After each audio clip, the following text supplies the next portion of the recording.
राधे राधे। जैसा कि मैंने आपको कहा है कि मैं आपको मैथ पढ़ाऊंगा यूट्यूब पर फ्री में, तो उस श्रृंखला में मैंने एलसीएम एचसीएफ चैप्टर शुरू किया है, जिसका ये पार्ट 4 है। ये हमारा पार्ट 4 है और मैं कोशिश करूंगा कि 2 पार्ट और लगे जिसमें मेरा चैप्टर खत्म हो जाए, ज्यादा लंबा ना जाए। और चलिए तो शुरू करते हैं। आज मैंने आपको कुछ चीजें बता दी हैं, जैसे साधारण लासा मासा ज्ञात करना, भिन्नों का लासा मासा ज्ञात करना और घातों का लासा मासा ज्ञात करना। अगर आपने भिन्नों का लासा मासा ज्ञात करना सीख लिया है तो आज मैं आपको समझाऊंगा दशमलव का लासा मासा ज्ञात करना, जो कि आगे चलकर भिन्न में बदल जाता है और फिर वही सूत्र भिन्नों का लासा मासा का सूत्र लगाकर इसको हम ज्ञात कर लेते हैं। तो चलिए शुरू करते हैं। दशमलव का लासा तथा मासा ज्ञात करना। तो ये लासा मासा ज्ञात करने के लिए हम एक क्वेश्चन उठाते हैं और इस क्वेश्चन के थ्रू मैं आपको जो है भिन्नों का लासा तथा मासा ज्ञात करना सिखाऊंगा। और हमारा क्वेश्चन है 3,0.09 एंड हम एक संख्या और ले लेते हैं कोई, और वह संख्या होगी 2.70। अब इन 3 संख्याओं को लेकर हम जो आपको लासा ज्ञात करना बताएंगे। पहले तो मैं दशमलव का लासा ज्ञात करना आपको बताऊंगा। तो चलिए शुरू करते हैं। इसके लिए हम क्या करेंगे कि पहले तो स्टेप 1 जो है कि हम दशमलव को हटाएंगे।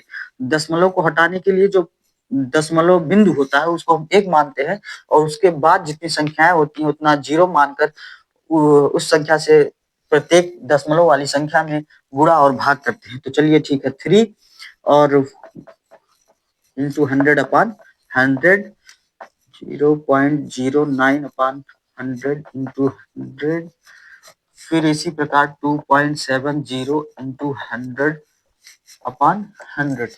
इस प्रकार हम इसको गुणा भाग करके इसके दशमलव को हटाते हैं। दूसरा स्टेप है कि इसको हल करते हैं। हल करने पे हमारा जो प्राप्त होती है संख्या वो है दशमलव में प्राप्त होगा। चलिए अब ये हमको दशमलव में जो भिन्न प्राप्त हुआ वो अंश और हर के रूप में हमें दशमलव हटकर भिन्न प्राप्त हो गया है।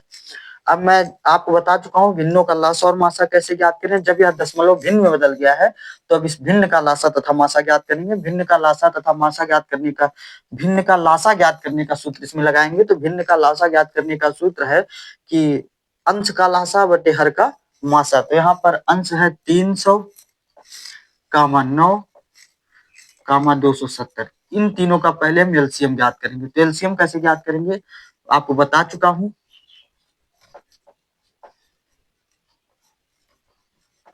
एलसीएम ज्ञात करने की विधि में आपको बता चुका हूं, इसलिए दोबारा नहीं बता रहा हूं। इसको ध्यान से देखिए, यदि आपको कहीं कोई डाउट हो तो पूछिए।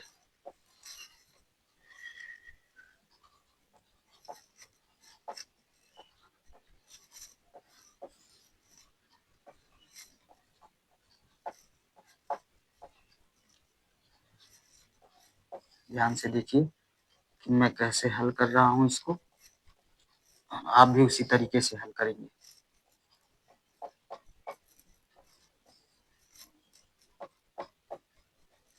ठीक है, अब 2 दूना 4, 4 तिया 12 और 12 तिया 36। ठीक है, तो 5 तिया 15, 15 तिया 15 75, 75 इंटू 36 बराबर आएगा 2700। तो एलसीएम जो आया हमारा इसका 2700। ठीक, अब हम क्या करेंगे, और हर का मासा तो 100, 100, 100 का मासा 100 ही होता है। तो चलिए हम अब ज्ञात करते हैं विभिन्न का लासा ज्ञात करने के लिए अंश का लासा। तो अंश का लासा कितना आया है 2700 बटे हर का मासा। तो 100, 100, 100 का मासा जो है 100 ही होगा। इस प्रकार हम एक जीरो से एक जीरो कटा, दूसरे जीरो दूसरा जीरो कटा और 27 आ गया। यही 27 जो होगा यही इस दशमलव का संख्या का लासा होगा। तो दशमलव संख्या का लासा क्या होगा 27। दशमलव संख्या का लासा क्या होगा 27। चलिए, इस प्रकार हम जो है दशमलव संख्या का लासा ज्ञात कर चुके हैं। अब हम जो अगला ज्ञात करेंगे वो होगा हमारा दशमलव संख्या का मासा ज्ञात करेंगे। दशमलव संख्या का मासा ज्ञात करेंगे। दशमलव संख्या का मासा ज्ञात करने के लिए फिर हम पुनः एक संख्या लेंगे और उस संख्या से हम जो है मासा ज्ञात करेंगे।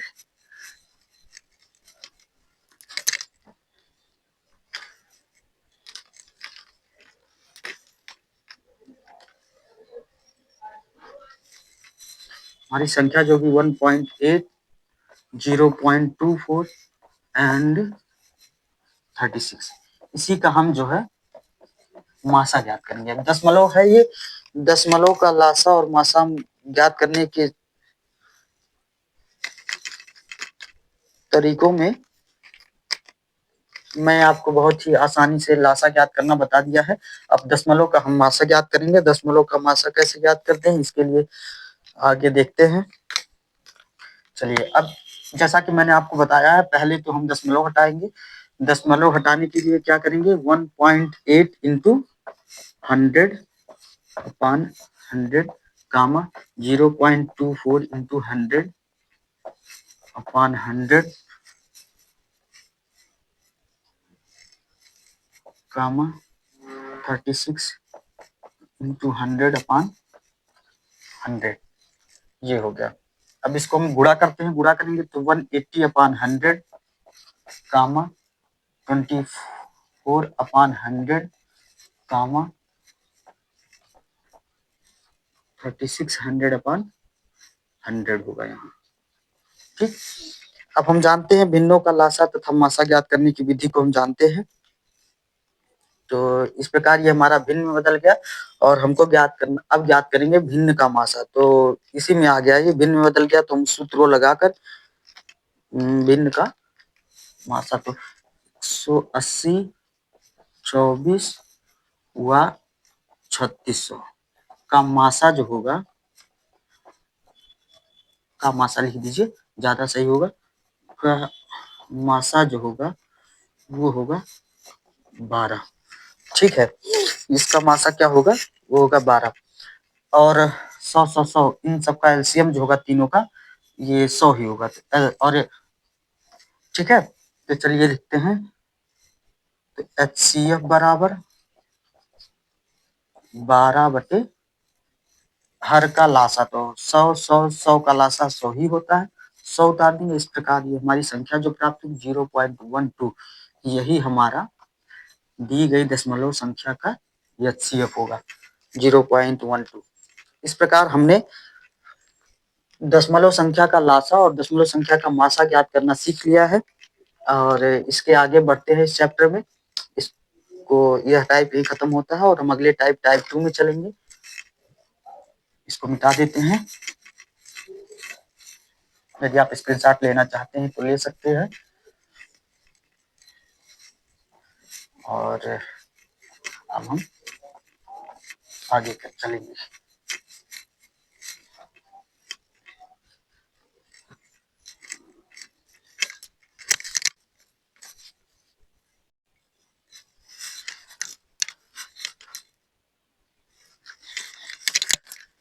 तो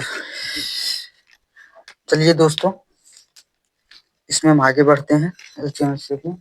जो हमारा अगला टाइप है, टाइप 2 होगा। टाइप 2,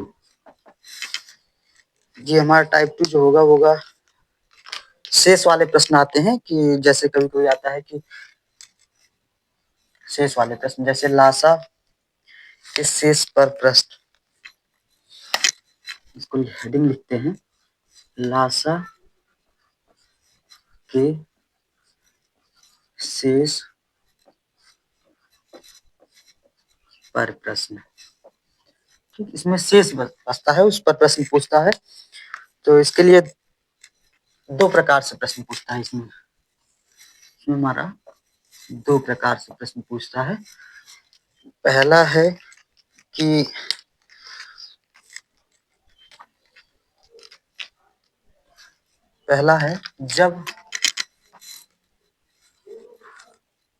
जब प्रत्येक दशा में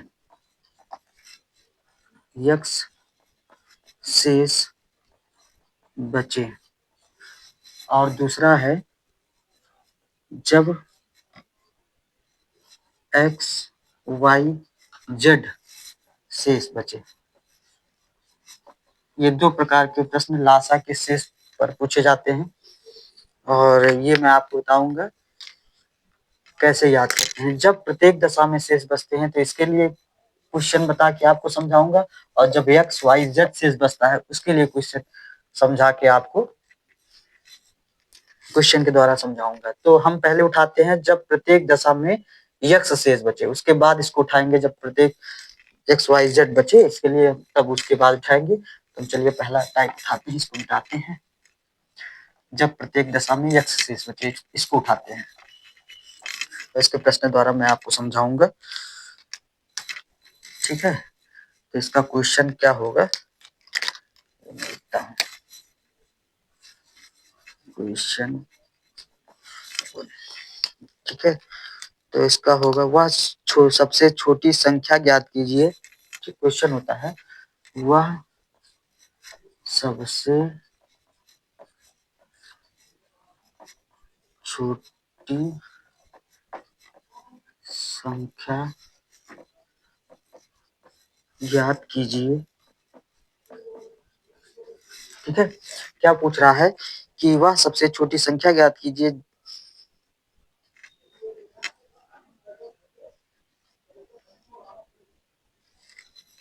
जिसमें 12, 18 व 30, ये तीन संख्या है। तो ये तीन संख्या है जिसमें 12, 18 व 30, ठीक है, से भाग दिया जाए, से भाग दिया जाए तो, ठीक है। ये हम पहले वाले प्रकार पे करवा रहे हैं आपको, जो दिया था कि प्रत्येक दशा में एक शेष बचे। तो प्रत्येक दशा में 9 शेष बचता है, 9 शेष बचता है। टाइप में था क्या था कि प्रत्येक दशा में x शेष बचता है, तो x की जगह यहाँ क्या है, 9 है। x की जगह क्या है, 9 है, ठीक है। तो इसके लिए हम क्या, पहले तो क्वेश्चन आप एक बार पूरा फिर से पढ़ता हूं मैं, आप सुनिए। वह सबसे छोटी संख्या ज्ञात कीजिए जिसमें 12, 18 व 30 से भाग दिया जाए तो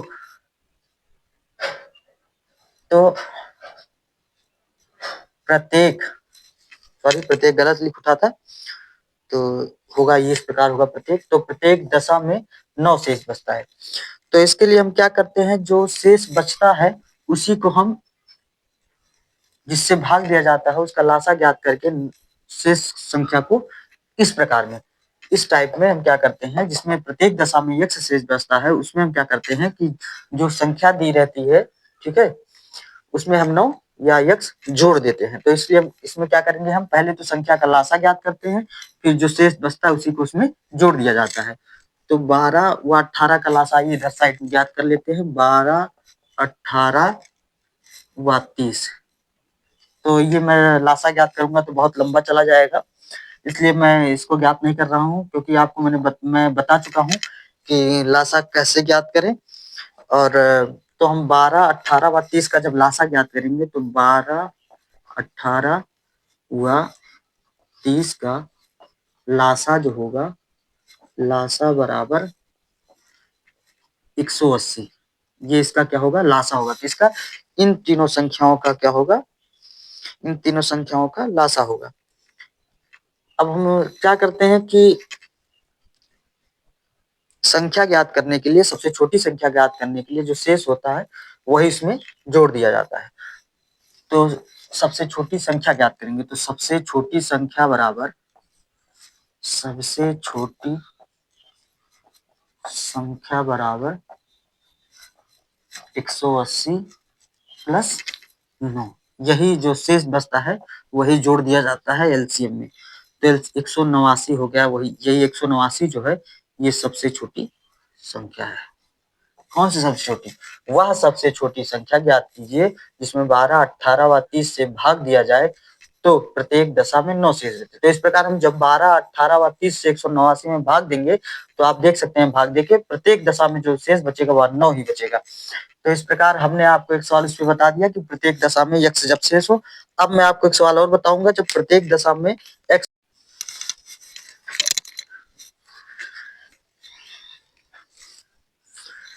तो चलिए दोस्तों, मैंने एक आपको बता दिया कि प्रत्येक दशा में जब x शेष बचता है उस पर मैंने सवाल करके आपको दिखा दिया। अब मैं एक सवाल लेता हूं, जब प्रत्येक दशा में x y z शेष बचता है, इस पर सवाल लेके मैं इसको आपको समझाने की कोशिश करता हूं। तो इसके लिए क्वेश्चन लेता हूं। क्वेश्चन क्या है? क्वेश्चन इसके लिए लेता हूं, और क्वेश्चन वह छोटी से छोटी संख्या कौन सी है, वह छोटी से छोटी संख्या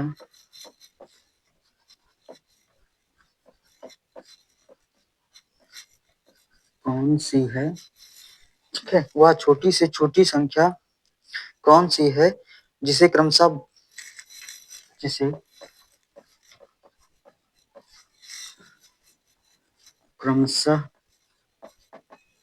12, हम 3 संख्या लेंगे और इसका शेष इसको ज्ञात करेंगे। 12, 15 व 16, यही 3 संख्या है जिससे हम लेकर शेषफल ज्ञात, से भाग देने पर शेषफल क्रमशः, ठीक है। अब हमारा इसमें 3 शेषफल बचेगा, उसमें हमारा एक ही शेषफल बचा था, इसमें हमारा 3 शेषफल बचेगा, ठीक है। इसमें हमारा एक ही शेषफल बचा था, इसमें हमारा 3 शेषफल 11 बचे, यह 3 शेषफल इसमें बचेगा, ठीक। क्योंकि यह उस पर है कि प्रत्येक दशा में जब एक्स वाई जेड शेषफल बचता है तो वह छोटी से छोटी संख्या कौन सी है जिसे क्रमशः 12, 15 व 16 से भाग देने पर शेषफल क्रमशः 7, 10 व 11 बचता है। इसका सॉल्यूशन करते हैं और इसको फिर इस प्रकार अच्छे से इसको समझने की कोशिश करते हैं, ठीक है। तो इसके लिए सबसे पहले क्या करते हैं कि हम जो संख्या दी रहती है उसमें से शेषफल को माइनस करते हैं, और माइनस करने के बाद तीनों में समान संख्या मिलेगी, वही संख्या क्या नाम है, एलसीएम निकालकर उसमें घटा देंगे। तो जैसे 12 माइनस 7 बराबर 5, 10 माइनस नहीं 15 माइनस सॉरी 15 माइनस 10 बराबर 5 व 16 माइनस 11 बराबर 5। इस प्रकार हम देखते हैं कि जो हमारा माइनस करने पे संख्या मिला है वह तीनों समान संख्याएं मिली है, जैसे 5, 5 व 5, ये संख्याएं जो है तीनों हमको समान मिली है। अब हम इसमें आगे क्या करेंगे कि जो 3 संख्याएं दी हैं इनका एलसीएम निकालेंगे, और एलसीएम निकाल के इन संख्या को जो है उसमें से घटा देंगे, और जो संख्या हमको प्राप्त होगी वही छोटी से छोटी संख्या होगी। तो चलिए ठीक है, करते हैं। 12, 15 व 16 का एलसीएम जो होगा वो हम आपको निकालना, हमने एलसीएम निकालना आपको मैंने बता दिया है, इसलिए मैं पुनः एलसीएम निकालूंगा नहीं। ऐसे ही आपको कि एलसीएम निकालूंगा तो जगह कम है और बहुत बड़ा हो जाएगा, इसलिए मैं एलसीएम नहीं निकाल रहा हूँ। आपको एलसीएम निकालना सीखना है तो हमारे पार्ट 1 और 2 को देखें, आप एलसीएम निकालना आसानी से सीख जाएंगे। तो 12, 15 व 16 का जो एलसीएम होगा वो होगा 240, ठीक है। अब हम क्या करते हैं कि जो ये एलसीएम आया है इसमें हम जो संख्या माइनस करने पे हमको समान संख्या मिली है, इस संख्या को एलसीएम में से भी घटा देते हैं, और जो संख्या प्राप्त होती है वही छोटी से छोटी संख्या होती है। तो चलिए देखते हैं, जैसे 204, तो हम क्या करेंगे 240 ये हमारा एलसीएम है, इसमें से जो माइनस करने पे संख्या हमको प्राप्त हुई है 5, इसको घटा देंगे तो हमको प्राप्त होगा 235, और यही जो संख्या है यही ये आंसर होगा। यही जो संख्या हमको प्राप्त हुआ है 235, यही हमारी छोटी से छोटी संख्या है जिसे क्रमशः 12, 15 व 16 से भाग देने पर शेषफल जो है 7, 10 और 11 बचेगा। ठीक है, तो हमारी कौन सी संख्या है, वो 235 है।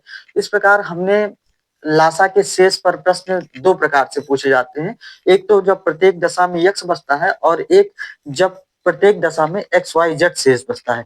तो मैंने आपको दोनों पर सवाल करवा के दोनों प्रकार बता दिया है। अब हम आशा करते हैं कि आपको ये दोनों प्रकार अच्छे से समझ में आया होगा। अब हम इस पर चलते हैं कि मासा के शेष पर प्रश्न भी आता है, जो हम आपको अब बताने चल रहे हैं। लासा के शेष पर प्रश्न आप समझ गए होंगे, हम यही आशा करते हैं। और आप स्क्रीनशॉट भी ले सकते हैं यदि आपको नोट करना हो। और हम चलते हैं अगले प्रकार पे, मासा के शेष पर प्रश्न।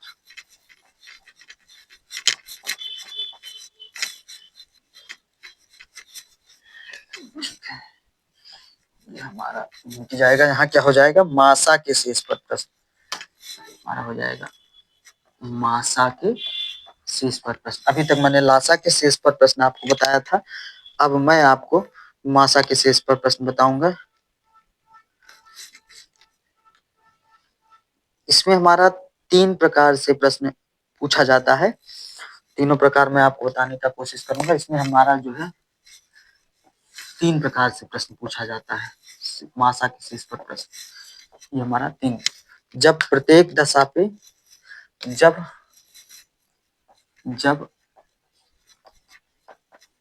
प्रत्येक दशा में x शेष बचे। ठीक है, पहला प्रकार तो ये हो गया। और दूसरा प्रकार है कि जब हमारा जो इस मासा पर है, जब क्रमशः x y z शेष बचे, जब क्रमशः x y z शेष बचे। ठीक, ये हमारा दूसरा प्रकार हो गया। और तीसरा प्रकार पूछता है कि जब प्रत्येक दशा में समान शेष बचे। तीसरा क्या पूछता है, जब प्रत्येक दशा में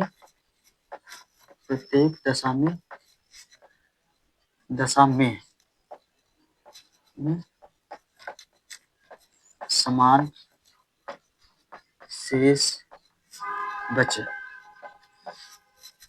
हमने जो इससे पहले जो मैंने आपको कराया है लासा के शेष पर प्रश्न, जो मैंने आपको कराया है, तो लासा के शेष में प्रश्न 2 प्रकार से केवल पूछता है, जब प्रत्येक दशा में x शेष बचता है और जब प्रत्येक क्रमशः x y z शेष बचता है। लेकिन इसमें एक प्रकार बढ़ गया है, जब प्रत्येक दशा में समान शेष बचे। ठीक है, ये 3 प्रकार से मासा के शेष पर प्रश्न पूछता है। और इन तीनों प्रकार मैं आपको बताऊंगा, इन तीनों प्रकार पे एक क्वेश्चन लेके समझाऊंगा, जिससे कि ये सारा प्रकार आपको समझ में अच्छे से आ जाए। तो इसके लिए हम क्या करते हैं कि सबसे पहला प्रकार लेते हैं, जब प्रत्येक दशा में एक शेष बचे। चलिए इसको मिटा देते हैं, इसके बाद हम जो है पहला प्रकार लेते हैं, जब प्रत्येक दशा में एक शेष बचे।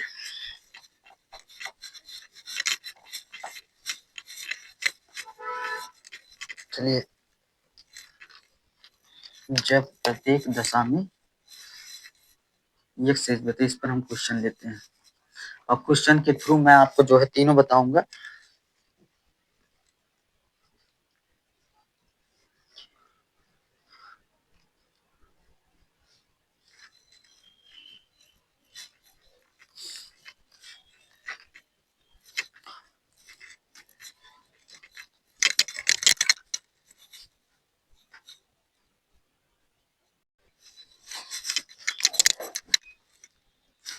तो इसको आपको मैं बताऊंगा, लेकिन आज समय ज्यादा हो गया है, इसलिए मैं आपका सेशन यहीं रोकता हूँ।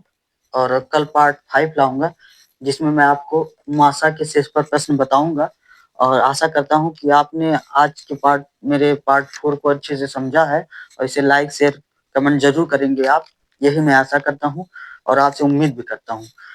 और आपको बताना चाहूंगा कि जो मेरा पार्ट 5 आएगा, उसमें मैं आपको यह जरूर बताऊंगा कि मासा के शेष पर प्रश्न कैसे ज्ञात करें। यह एलसीएम एचसीएफ माइल इतना इंपॉर्टेंट चैप्टर है कि हर क्वेश्चन, हर कंपटीशन में इसके 1-2 क्वेश्चन तो जरूर आते हैं। इसलिए मैं यह सोचा कि मैं पहले इसी चैप्टर को खत्म करता हूँ। तो आज का सेशन यही खत्म करता हूँ। कल मैं आपको बताऊंगा कि मासा पर शेष प्रश्न कैसे ज्ञात करते हैं पार्ट 5 में। धन्यवाद, राधे राधे।